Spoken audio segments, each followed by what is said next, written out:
ಇವತ್ತಿನ ಟ್ರಿಪ್ಪು ಇಲ್ಲಿಗೆ ಮುಕ್ತಾಯವಾಗಿದೆ. ಮುಂದೆ ಸರ್ ನಾವು ಗೊಚ್ಚಮಯ ಆಯ್ತೀವಿ ಸ್ಪೀಡಾಗಿ ಹೋದ್ರೆ ಇಲ್ಲಿ.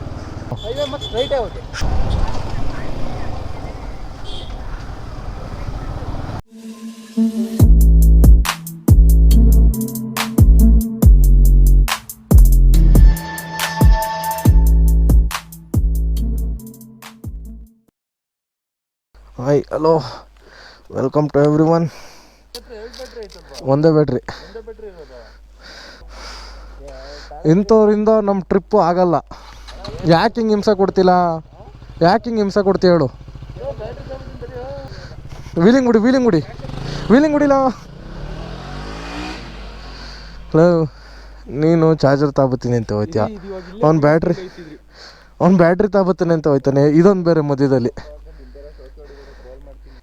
ಭಾನುವಾರ ರೈಡ್ ಇದೆ, ಹೆದರ್ಬೇಡ. ಜೈ ಆಂಜನೇಯ.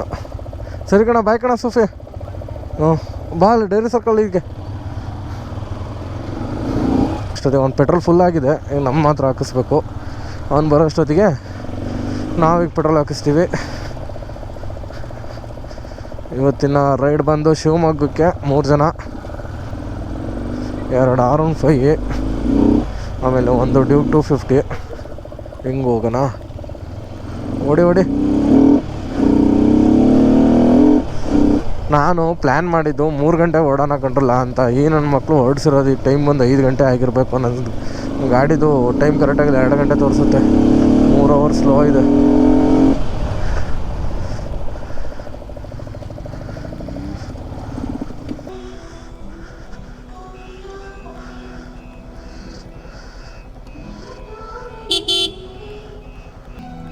ಅಣ್ಣ 800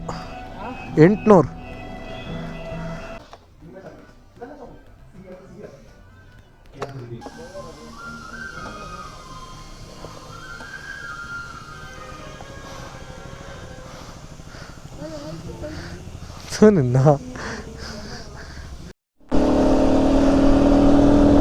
ಈಗ ಟೈಮು ಆಲ್ಮೋಸ್ಟ್ ಒಂದು 6-6:30 ಆಗಿರ್ಬೋದು, ಕರೆಕ್ಟಾಗಿ ಗೊತ್ತಿಲ್ಲ. ನಾವೇನು ಮೊಬೈಲ್ ಏನೂ ಓಪನ್ ಮಾಡೋಕ್ಕೆ ಹೋಗಿಲ್ಲ. ಈಗ ನಾವು ಕರೆಕ್ಟಾಗಿ ಅರಸೀಕೆರೆ ಹೈವೇಲಿದ್ದೀವಿ. ಬಾಣವಾರ ಇಲ್ಲಿಂದ ಒಂದು 26ರಿಂದ 27 ಇರ್ಬೋದು. ಭದ್ರಾವತಿ ಬೋರ್ಡ್ ಇದೆ. ಇಲ್ಲಿಂದ ಒಂದೇ ರೋಡು ಶಿವಮೊಗ್ಗ ತನಕ ಈ ಹೈವೇಲೇ ಇರ್ತೀವಿ ನಾವು. ಇಲ್ಲಿಂದ ಆಲ್ಮೋಸ್ಟ್ 100 ಕಿಲೋಮೀಟರ್ ಇರ್ಬೋದು ಶಿವಮೊಗ್ಗಕ್ಕೆ. ಇಲ್ಲಿಂದ ಇದೇ ಥರ ಹೈವೇ ಫುಲ್ಲು. ಇನ್ನೇನು ಬೆಳಗಾಯಿತು, ಬೆಳಕಾಗ್ತಿದೆ. ಇನ್ನೊಂದು 1.5 ಅವರ್ ಅಷ್ಟೊತ್ತಿಗೆ, ಆಲ್ಮೋಸ್ಟ್ ಒಂದು 2 ಅವರ್ಸ್ ಅಷ್ಟೊತ್ತಿಗೆ ಶಿವಮೊಗ್ಗದಲ್ಲಿ ಇರ್ತೀವಿ. ಇವನು R15 ನನ್ನ ಜೊತೆನೇ ಇದ್ದಾನೆ. KTM ನಮ್ಮ ಸ್ಯಾಂಡಿ ಸ್ವಲ್ಪ ಹಿಂದೆ ಇದ್ದಾನೆ. ಅವನೊಂದು 500 ಮೀಟ್ರ್ ದೂರ ಇದ್ದಾನೆ. ಇವನು ನನ್ನ ಬಡ್ಡಲ್ಲೇ ಇದ್ದಾನೆ, ನನ್ನ ಪಕ್ಕದಲ್ಲೇ ಇದ್ದಾನೆ. ಯಾಕೆಂದರೆ ಆಲ್ರೆಡಿ ನಾವು ಲೇಟ್ ಆಗಿದೆ. ನನ್ನ ಪ್ಲ್ಯಾನ್ ಇದ್ದಿದ್ದು 3 ಗಂಟೆಗೆ ಇದನ್ನು ಬಿಡಬೇಕು ಅಂತ ಇದ್ದಿದ್ದು, ಹಾಸನ್ನ. ಅದು ಇದು ಅಂದ್ಕೊಂಡು ಮರ್ತಿಗಿರ್ತು ಹೋಗಿರೋದ್ರಿಂದ 5 ಗಂಟೆಗೆ ಹಾಸನ ಬಿಟ್ಟಿದ್ದೀವಿ. ನಾನು ಹೇಳಲ್ವಾ, ಒಂಥರ ಆ ಜನ್ಮ ಸಿದ್ಧ ಹಾಕು ನಮ್ಮದು ಲೇಟಾಗಿ ಹೊರಡೋದು. ಯಾವಾಗಲೂ ಅಷ್ಟೇ, ಇವಾಗ ಅಂತಲ್ಲ, ಬೇಕಾದ್ರೆ ನಂದು ಪ್ರತಿಯೊಂದು ವ್ಲಾಗಲ್ಲೂ ನೋಡಿ, ನಾವು ಅಂದ್ಕೊಂಡ್ರೆ ಟೈಮೇ ಬೇರೆ, ಆದರೆ ನಾವು ಹೊರಡೋದೇ ಬೇರೆ. ಏನು ಸ್ವಲ್ಪ ಟೈಮಿಂಗ್ ಡಿಫ್ರೆನ್ಸ್ ಏನಿರಲ್ಲ, ಏನು ಡೈರೆಕ್ಟ್ ಅವರ್ ಲೆಕ್ಕದಲ್ಲೇ ಡಿಫ್ರೆನ್ಸ್ ಇರುತ್ತೆ. ಇಲ್ಲಿಗೆ ಅಂತ ಅಲ್ಲ, ನಾವು ಆಫ್ ಕ್ಯಾಮ್ರಾದಲ್ಲಿ ಸುಮಾರು ಕಡೆ ಹೋಗ್ತೀವಲ್ಲ, ಅದು ಅಷ್ಟೇ ತುಂಬ ಲೇಟಾಗಿ ಹೊರಡ್ತೀವಿ. ಅಂದ್ಕೊಂಡಿರೋ ಪ್ಲ್ಯಾನ್ ಎಲ್ಲ ಉಲ್ಟಾಗಬೇಕು, ಆ ಲೆವೆಲಿಗೆ ಹೊರಡ್ತೀವಿ. ಬಟ್ ಇಲ್ಲಿವರೆಗೂ ಯಾವುದಕ್ಕೂ ಕೊರತೆ ಇಲ್ಲ ಎಂಜಾಯ್ಮೆಂಟಲ್ಲಿ ಹೋಗಿರೋದ್ರಲ್ಲಿ. ಏನೇ ಆಗಿರ್ಬೋದು, ಆದರೂ ರೋಡ್ ಸಕ್ಕದಾಗಿದೆ, ಸ್ಟ್ರೀಟ್ ಲೈಟ್ ಸಕ್ಕದಾಗಿ ಕಾಣಿಸ್ತಿದೆ. ಬಾಯ್ ಕಣಮ್ಮ. ಸೆಲ್ಫ್ ಪ್ರಮೋಷನ್ ಅಂತಾರೆ.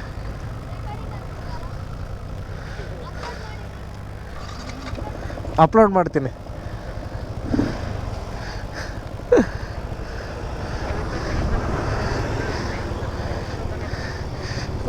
ನನಗೊಂದು ಸಬ್ಸ್ಕ್ರೈಬರ್ ಆದ್ರೆ ಸೆಲ್ಫ್ ಪ್ರಮೋಷನ್.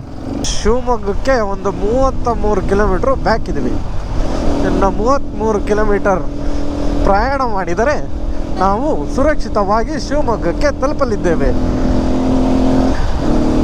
ಒಂದು ಸೆಲ್ಫ್ ಪ್ರಮೋಷನ್ ಆಯಿತು. ಆ ಹುಡುಗಂದು ಯೂಟ್ಯೂಬ್ ಚಾನಲ್ ಕೇಳ್ದ, ನಾನೇ ಹೊಡೆದ್ಬಿಟ್ಟು ಕೊಟ್ಟೆ. Self promotion is important. ನೆಮ್ಮದಿ ಇದೆ, ಸ್ಟ್ರೆಸ್ ಆಗ್ತಿಲ್ಲ ಜಾಸ್ತಿ, ಅದೇ ಖುಷಿ. ಅರೆ ಈಗ ಸ್ವಲ್ಪ ಇದ್ಯಾವುದೋ ಊರು ಸಿಕ್ತು. ಈಗ ನಾವು ಇಲ್ಲಿ ಟೀ ಕುಡಿಯೋಕೆ ನಿಲ್ಸಿದ್ವಲ್ಲ, ಅಲ್ಲಿಂದ ಒಂಚೂರು ಹಿಂದೆ ಒಂದು 5-6 ಕಿಲೋಮೀಟ್ರ್ ಮೇಲೆ ತರೀಕೆರೆ, ಕರೆಕ್ಟ್ ಈಗ ನೆನಪಾಯ್ತು. ಆ ತರೀಕೆರೆ ಊರಿನಂತೂ ರೋಡು ಹೆವಿ ಹಿಂಸೆ. ಈ ಥರ ಪ್ಯಾಚಸ್ಸು ಆ ಥರ ಐತೆ, ಭಾರಿ ಹಿಂಸೆ ಗಾಡಿ ಹೊಡಿಯೋಕ್ಕೆ. ಏನು ನಮ್ಮ ಬೆಟ್ನಾಗ ಅಂತ ನಿಖಿಲ್ ಅಂತ ಅವ್ರ ಅಪ್ಪ ಅಮ್ಮ ಹೆಸರು ಇಟ್ಟಿರೋ ಹೆಸರು, ನಾವಿಟ್ಟಿರೋದು ಬೆಟ್ನಾಗ ಅಂತ. ಈಗ ಸಮಯ ಬಂದು 9 ಗಂಟೆ. ನಾವು ಸ್ವಲ್ಪ ಪ್ಲ್ಯಾನಲ್ಲಿ ಸ್ವಲ್ಪ ಚೇಂಜ್ ಮಾಡಿದ್ದೀವಿ. ಸಿಗಂದೂರಿಗೆ ಹೋಗೋರು ಶಿವಮೊಗ್ಗದಲ್ಲಿ ಸಕ್ಕರೆಬೈಲು ಎಲಿಫೆಂಟ್ ಕ್ಯಾಂಪಿಗೆ ಹೋಗ್ತಾ ಇದ್ದೀವಿ. ಶಿವಮೊಗ್ಗದಿಂದ ಇದಿದೆ 12 ಕಿಲೋಮೀಟ್ರು. ಅದಕ್ಕೆ ಇದನ್ನು ಮುಗಿಸ್ಕೊಂಡು ಅಲ್ಲಿಗೆ ಹೋಗ್ಬಿಡೋಣ ಅಂತ. ಇದನ್ನು ಸಕ್ಕರೆಬೈಲು ಮುಗಿಸ್ಕೊಂಡು ಅಲ್ಲಿಗೆ ಹೋದರೆ ಮತ್ತು ಅಲ್ಲಿಂದ ಸಿಗಂದೂರಿಂದ ಮುಗಿಸ್ಕೊಂಡು ಡೈರೆಕ್ಟ್ ಹಾಸನಿಗೆ ಹೋಗ್ಬೋದು. ಸೊ ಆದ ಕಾರಣ ನಾವು ಪ್ಲ್ಯಾನಲ್ಲಿ ಸ್ವಲ್ಪ ಟ್ವಿಸ್ಟ್ ಕೊಡಲಿದ್ದೇವೆ. ಇನ್ನೊಂದು 4 ಕಿಲೋಮೀಟ್ರ್ ಇರ್ಬೋದು ಸಕ್ಕರೆಬೈಲು ಅಷ್ಟೇ. ಆಲ್ಮೋಸ್ಟ್ ಬಂದಿದ್ದೀವಿ. ಇಲ್ಲ ಶಿವಮೊಗ್ಗದಲ್ಲಿ ಅಲ್ಲೇ ತಿಂಡಿ ತಿನ್ಕೊಂಡು, ತಿಂಡಿ ಏನು ಅಷ್ಟೊಂದು ಹೇಳ್ಕೊಳೋ ಲೆವೆಲಿಗೆ ಇರಲಿಲ್ಲ, ಓಕೆ ಅಷ್ಟೇ. ಅದನ್ನು ತಿನ್ಕೊಂಡು ಈಗ ಸಕ್ಕರೆಬೈಲಿನ ಕಡೆಗೆ ಪಯಣ.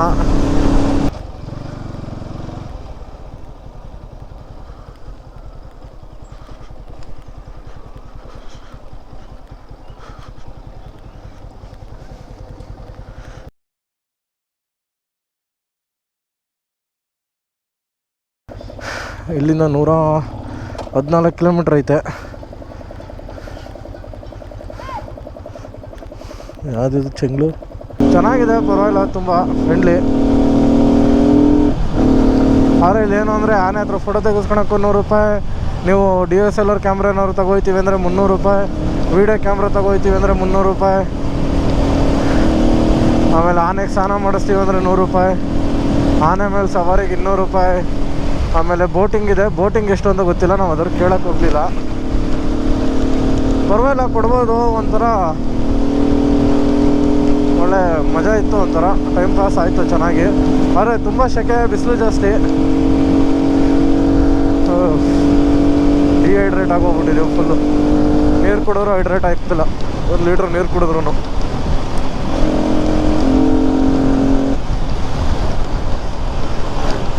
ಈಗ ನಮಗೆ 5 ಗಂಟೆ ಒಳಗೆ ಸಿಗಂದೂರಿಗೆ ಹೋಗಬೇಕು. ಯಾವ ಥರ ಹೋಗೋದು? ಹೋಗಿ ಅಂದರೆ ಹೋಗ್ಬಿಟ್ಟು ರಿಟರ್ನ್ ನಾವು ಲ್ಯಾಂಚಲ್ಲಿ ಬರಬೇಕು. ಲಾಸ್ಟ್ 5 ಗಂಟೆ ಅಂತೆ ಇರೋದು ಲ್ಯಾಂಚಲ್ಲಿದು. ಇಲ್ಲಾಂದರೆ ಮತ್ತು ಮಾರನೇ ದಿನ ಬರಬೇಕು, ಅಲ್ಲೇ ಹಾಲ್ಟಿಂಗ್ ಆಗಿ. ಸುಮ್ಮನೆ ನಮಗೆ ಹಿಂಸೆ ಆಗುತ್ತೆ. ಈಗ ಅದಕ್ಕೆ ಏನಾದ್ರು ಒಂದು ಆಲ್ಟರ್ನೇಟ್ ಮಾಡಲೇಬೇಕು. ಇದು ಸಾಗರದಲ್ಲಿದ್ದೀವಿ. ಸಾಗರದಲ್ಲಿ ಇಲ್ಲಿ ಎಲ್ಲಿ ಟರ್ನ್ ಆಗಬೇಕು ಗೊತ್ತಿಲ್ಲ.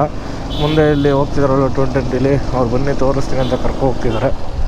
ಈಗ ಅವರಿಂದ ಅದಕ್ಕೆ ಫಾಲೋ ಮಾಡ್ತಿದ್ದೀವಿ. ಅದೊಂದು ರೋಡ್ ಮಿಸ್ ಆಯಿತು. ಅಂದರೆ ನಾವು ಅಲ್ಲೇ ಮುಂಚೆನೇ ರೈಟಿಗೆ ತಗೋಬೇಕಿತ್ತು, ಮುಂದೆ ಪಾಸ್ ಆಗ್ಬಿಟ್ಟು ಸಿಟಿ ಒಳಗೆ. ಹಾಗಾಗಿ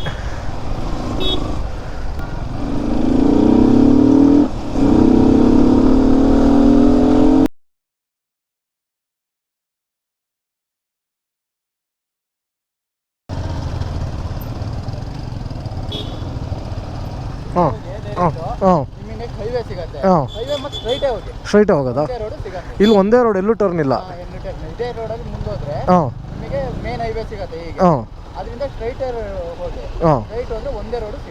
ಓಕೆ, ಥ್ಯಾಂಕ್ ಯು ಬ್ರೋ.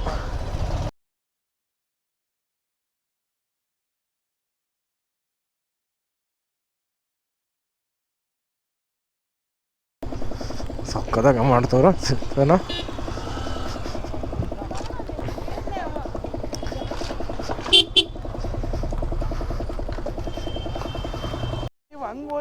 ಹೋಯ್ತಿರಲ್ಲ ಗಾಡಿಯ ನಿಧಾನಕ್ಕೆ ಬಂದಿದೆ.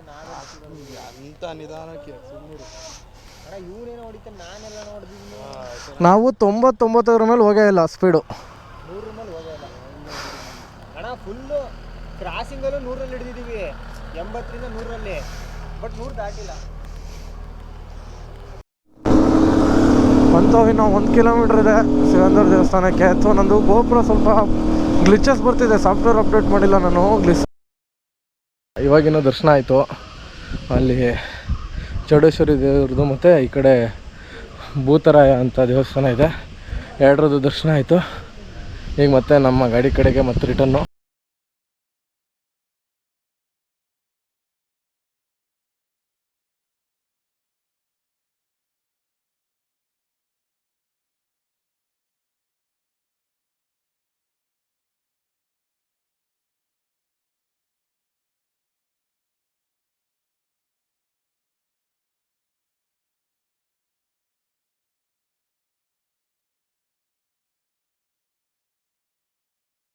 ಈಗ ಮತ್ತೆ ರಿಟರ್ನ್ ಹಾಸನ ಕಡೆಗೆ ಪಯಣ.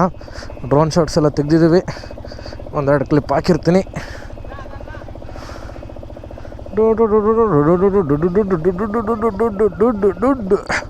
ಲಾಸ್ಟಿಗೆ ಬೈಕ್ಗಳು. ನಾವು ಬರುವಾಗ ಈಗ ಲಾರಿದು ಬ್ಯಾಕ್ ವೀಲ್ ಹತ್ತುತ್ತಿದೆಯಲ್ಲ, ಅದ್ರ ಮೇಲೆ ನಿಂತ್ಕೊಂಡು ಬಂದಿದ್ದು. ವಾಡ್ಯಾರೆ ಜನ ಇಳ್ಸಕ್ಕೆ ಹೇಳ್ತಿದ್ದಾರೆ.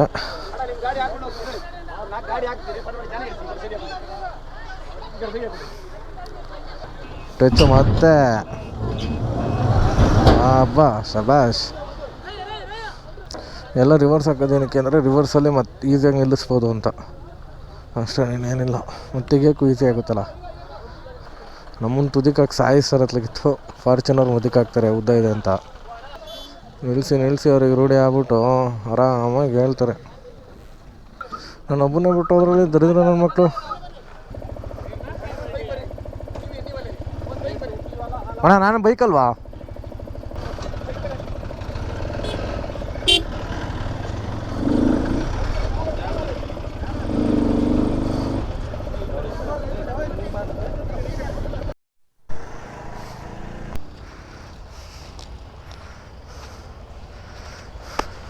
ಹೊರಡೋಣ. ಇವತ್ತಿನ ಟ್ರಿಪ್ಪು ಇಲ್ಲಿಗೆ ಮುಕ್ತಾಯವಾಗಿದೆ. ಸಿಗಂದೂರು ಚೌಡೇಶ್ವರಿದು. ಓನಾ ಬಂದೆ ಸರ್. ಇವತ್ತಿನ ಟ್ರಿಪ್ಪು ಇಲ್ಲಿಗೆ ಮುಕ್ತಾಯವಾಗಿದೆ. ನಿಮ್ಮ ಭೇಟಿ ಮತ್ತೊಂದು ಟ್ರಿಪ್ನೊಂದಿಗೆ. ಗೊಚ್ಚೆ ನಮಗೂ ಗೊಚ್ಚೆಗೂ ಆಗಲ್ಲ, ನಾವು ಗೊಚ್ಚಮಯ ಆಯ್ತೀವಿ ಸ್ಪೀಡಾಗೋರು. ಇಲ್ಲಿ ಇಷ್ಟು ಬೇಗ ಅಂಗಡಿ ಎಲ್ಲ ಕ್ಲೋಸು. ಇಲ್ಲಿ 6:30 ಏನು ಅಂಗಡಿನೂ ಇರೋಲ್ಲ, ಓಪನ್ ಇರೋಲ್ಲ. ದೇವಸ್ಥಾನದ ಹತ್ರ ಮಾತ್ರ ಅಂಗಡಿಗಳು ಓಪನ್ ಇರ್ತವೆ, ಇಲ್ಲೇನೂ ಓಪನ್ ಇರೋಲ್ಲ, ಕ್ಲೋಸ್ ಆಗ್ಬಿಟ್ಟವೆ. 6:45ಗೆ ಲಾಸ್ಟ್ ಲಾಂಚು ಈ ಕಡೆಯಿಂದ, ಅಂದರೆ ದೇವಸ್ಥಾನಕ್ಕೆ ಹೋಗೋಕ್ಕೆ. ದೇವಸ್ಥಾನದಿಂದ ಬರೋಕ್ಕೆ 7 ಗಂಟೆ. ಅದೇ ಇಲ್ಲಿಂದ 6:45ಗೆ ಹೊರಡುತ್ತಲ್ಲ, ಅದೇ ಲಾಸ್ಟ್ 6-7 ಇಲ್ಲ 7:45 ಬರುತ್ತಂತೆ. ಪೆಟ್ರೋಲು ನಂದು ಅರ್ಧ ಟ್ಯಾಂಕ್ ಇದೆ. ಹ್ಞೂ, ನಂದು ಇವತ್ತೇನಕ್ಕೆ ಇಷ್ಟೊಂದು ಮೈಲೇಜ್ ಕೊಟ್ಟಿದೆ ಅಂದರೆ, ನಾನು VV ಆ್ಯಕ್ಟಿವೇಟೇ ಮಾಡಿಲ್ಲ. ನಿಮಗೆ ಅವಾಗಲೇ ಹೇಳಿದ್ನಲ್ಲ ಬೆಳಗ್ಗೆ, ಅದರಿಂದ. ಅದು ಆ್ಯಕ್ಟಿವೇಟ್ ಮಾಡ್ಕೊಂಡು ಹೊಡಿದ್ರೆ ನಮ್ಮದು ಎಕ್ಸ್ಟ್ರಾ ವ್ಯಾಲ್ವ್ ಓಪನ್ ಆಗುತ್ತಲ್ಲ, ಪೆಟ್ರೋಲ್ ಇಂಟೇಕು ಜಾಸ್ತಿ ಆಗುತ್ತೆ. ಅವಾಗ ಮೈಲೇಜು ಡ್ರಾಪ್ ಆಗುತ್ತೆ, ಪರ್ಫಾರ್ಮೆನ್ಸು ಜಾಸ್ತಿ ಆಗುತ್ತೆ. ನಮಗೆ ಪರ್ಫಾರ್ಮೆನ್ಸ್ ಬೇಡ, ಯಾಕೆಂದರೆ ನಾವು ಹೋಗ್ತಿರೋದು ಹೈವೇಲಿ. ನಮಗೆ 90, ಅವ್ನು 100 ಮೇಲೆ ಬರಲ್ಲ. ಅವನು ಡ್ಯೂಕೋನು, ಇವನು ನನ್ನ ಜೊತೆ ಇರ್ತಾನೆ ಯಾವಾಗಲೂ ಕಚ್ಕೊಂಡು. ಇವನೇನೋ ನಾನು 120 ನೋಡ್ರು ಬರ್ತಾನೆ. ಟರ್ನಿಂಗಲ್ಲಿ ಸ್ವಲ್ಪ ಹೆದರುತ್ತಾನೆ ಅಷ್ಟೇ, ಕಾರ್ನರಿಂಗ್ ಮಾಡೋಕ್ಕೆ. ಅದು ಬಿಟ್ರೆ ಇನ್ನೇನು ಇಲ್ಲ. ಅದಕ್ಕೆ ನಮಗೆ ಅದು ಅವಶ್ಯಕತೆನೇ ಇಲ್ವಲ್ಲ ಆ್ಯಕ್ಟಿವಿಟಿನಿಗೆ ಮಾಡ್ಕೊಳೋದು. ಸುಮ್ಮನೆ ಪೆಟ್ರೋಲ್ ಕುಡ್ಸೋದೇನಕ್ಕೆ. ಈಗ ಟೈಮ್ ಬಂದು 10:30. ಈಗಿನ ಕೇಳಿಸಲ್ಲ, ಜೋರಾಗಿ ಹೇಳು. ಈಗ ಹೇಳು, ಏನು ಸಮಾಚಾರ? ನಾನು ವ್ಲಾಗಿಂಗ್ ಹಿಂಗೆ ಹಾಕೋಕ್ಕಾಗಲ್ಲ, ಬೀಪ್ ಮಾಡಾಕ್ತೀನಿ.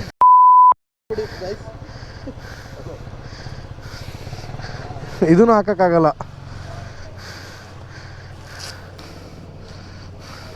ಹೋಟೆಲ್ ಶುಭಮ್ ಅಂತ ಚೆನ್ನಾಗಿತ್ತು, ಚೆನ್ನಾಗೇ ಬಿಲ್ ಮಾಡೋರು 4 ಐಟಮ್ಗೆ. ನಾವು ತಗೊಂಡಿದ್ದೆ ಎಷ್ಟು, 6 butter kulcha, 1 paneer kadai, 1 veg fried rice, 1 ಮಂಚೂರು ಮಶ್ರೂಮ್ ಪೆಪ್ಪರ್ ಡ್ರೈ. 980 ರೂಪಾಯಿ ಬಿಲ್ಲು. 422 ಕಿಲೋಮೀಟ್ರ್ ಓಡಿದೆ. 1 ಪಾಯಿಂಟ್ ಪೆಟ್ರೋಲ್ ಐತೆ. 1100 ರೂಪಾಯಿ ಪೆಟ್ರೋಲಲ್ಲಿ.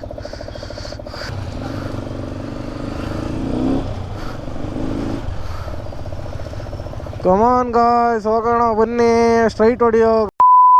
ಹೋಟೆಲ್ ಹೆಸರು ಶುಭಮ್ ಅಂತ ಏನೋ ಶಿವಮೊಗ್ಗಕ್ಕೆ ವೆಜ್ ಹೋಟೆಲ್ ಫಸ್ಟ್ ನಂಬರ್ 1 ಅಂತೆ. ನಾನು ಒಳಗಡೆ ಸ್ವಲ್ಪ ಇದು ಮಾಡ್ಕೊಳ್ಳೋದು ಮರ್ತೆ ವೀಡಿಯೋನ, ತಿನ್ನೋ ಹೊಟ್ಟೆ ಹಸ್ದಾಗಿತ್ತಲ್ಲ, ಹಂಗಾಗಿ ವೀಡಿಯೋ ಮಾಡೋಕ್ಕೆಲ್ಲ ಮನಸ್ಸೇ ಇರಲಿಲ್ಲ, ಸುಮ್ಮನೆ ಅದೇ. ಪರವಾಗಿಲ್ಲ, ಚೆನ್ನಾಗಿತ್ತು ಊಟ. ಹೆವಿ ಅಂತ ಅನ್ಸೋದು ಏನಿಲ್ಲ. ಕೆಲವೊಂದು ಕಡೆ ತಿಂದರೆ ಹೊಟ್ಟೆ ಹೆವಿ ಅನಿಸುತ್ತೆ, ಜಾಸ್ತಿ ಅನಿಸುತ್ತೆ, ಜಾಸ್ತಿ ತಿನ್ನಂಗಾಯ್ತು ಅಂತ. ಇಲ್ಲೇನು ಹಂಗೇನು ಅನಿಸಿಲ್ಲ.